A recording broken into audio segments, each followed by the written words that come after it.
शकुंतला देवी ने अभी कुछ समय पहले ही एक साथ अपने दोनों बेटों की शादी की थी। शकुंतला की बड़ी बहू आंचल गोरी और सुंदर थी, जबकि उसकी छोटी बहू काजल काले रंग की थी। आंचल अक्सर काजल को उसके काले रंग की वजह से खूब खरी खोटी सुनाती थी।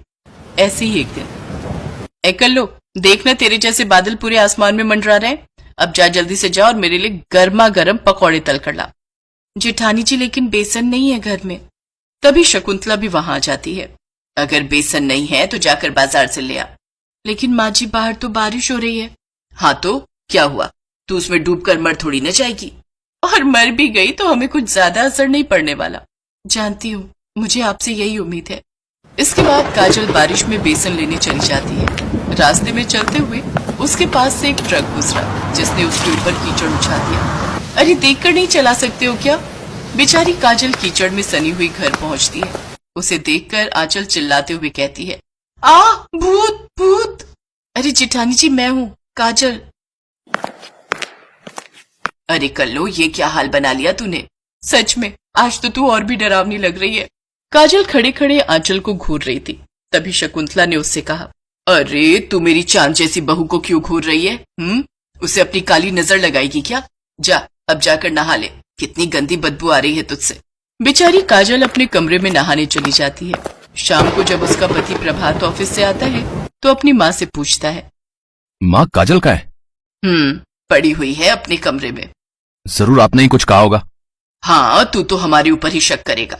पता नहीं उस कल्लो ने तुझ पर क्या जादू किया हुआ है। माँ, आपकी इन्हीं सब बातों से तो मैं परेशान हूँ। खैर, आपसे मैं बाद में बात करूंगा। काजल अपने कमरे में रो रही थी, लेकिन प्रभात के आते ही उसने अपने आंसू पोंछ लिए और उन्हें छुपा लिया। रुको, मैं अभी तुम्हारा मूड ठीक कर देता हूँ। ये लो। ये हार आप मेरे लिए लाए हैं? नहीं, पड़ोसन के लिए लाया हूँ। सोचा तुम्हें दिखा दूं। क्या आप भी ना। उस घर में काजल को प्यार देने वाला उसका पति ही था।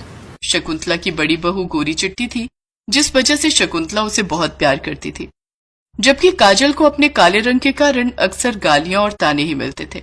ऐसे ही एक दिन, आह आह। क्या हुआ बड़ी बहू? सासू माँ, रोटियां बनाते वक्त हाथ जल गया। बहू, तू तो वैसे ही इतनी नाजुक है। आखिर किसने कहा तुझे रोटियां बनाने को?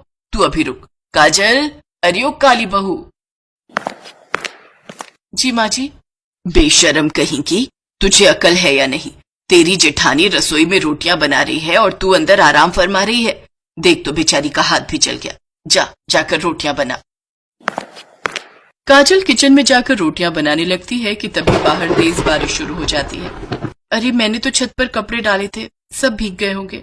बेचारी काजल अकेले ही जाकर सारे कपड़े उठाकर लाती है, जिसमें वो खुद भी पूरी भीग जाती है। अरे ओ काली बहू, कहाँ घूम रही है? ये ले, ये मेरी साड़ी धो दे, मुझे कल पहनना है इसे।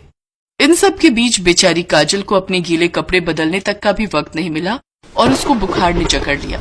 अरे ओ काली बहू, ये तो तुझे अच्छा बहाना मिल गया आराम करने का।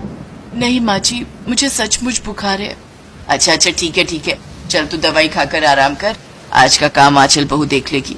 क्या मतलब आपका आंचल बहू देख लेगी? मैंने अकेले काम करने का ठेका थोड़ी ना लिया है। ये क्या मतलब? बहू, तू भी इस घर की बहू है और काजल की ही तरह तेरे ऊपर भी इस घर की सारी जिम्मेदारियां हैं। सासू माँ, मुझे ये सब बहू और जिम्मेदारियों के पाठ मत पढ़ाइए। अगर मैं बहू हूँ तो आप भी तो इस घर की मुखिया हो, तो सारी जिम्मेदारियां आपके ऊपर भी हैं। और वैसे भी मेरे पापा करोड़पति हैं, तो मुझे ये सब घर के कामकाज करने की कोई जरूरत नहीं है और ना ही मेरे पास पैसों की कमी है। शादी के बाद अपनी पहली बारिश के मौसम को मैं इस तरह वेस्ट नहीं जाने दे सकती। बाहर कितना रोमांटिक मौसम है और आप चाहती हैं कि मैं चूल्हा चौका करूं? ना बाबा ना। इसलिए मैं और ये तो चले 5 स्टार होटल में डिनर करने, और हाँ, आज रात हम वहीं स्टे करेंगे। आप अपना खुद देख लीजिए। इतना कहकर आंचल वहां से चली जाती है। इसके बाद शकुंतला को ही घर के सारे काम करने पड़े। तब उसे अपनी छोटी बहू काजल की अहमियत समझ में आई। शकुंतला काजल के पास गई और उससे माफी मांगने लगी। काजल बहू, मुझे माफ कर दे। आज तक मैंने तेरे रंग को लेकर तुझे कितना भला बुरा कहा। तेरे रंग के कारण तेरी खूबियों को भी नजरअंदाज किया, लेकिन आज मुझे तेरी अहमियत समझ में आ गई और अपनी गलती का भी एहसास हो गया। मुझे माफ कर दे। इससे पहले काजल कुछ कहती तभी प्रभात बोल पड़ता है। मैं जानता था माँ, एक ना एक दिन आपको इस बात का एहसास होकर ही रहेगा। बुराई अच्छाई को ज्यादा समय तक नहीं हरा सकती। आज तो आपको सब समझ ही आ गया होगा। दोनों बहुओं का असली चेहरा आपके सामने है। अपने बेटे की बात सुनकर शकुंतला की आंखें खुल चुकी थी। अब से वो काजल को ज्यादा प्यार और सम्मान देने लगी, जिसे देख आंचल को बहुत बुरा लगता और वो कुछ दिनों बाद अपने पति के साथ अलग घर में शिफ्ट हो गई। तो वहीं प्रभात और काजल खुशी खुशी शकुंतला के साथ प्यार से रहने लगे।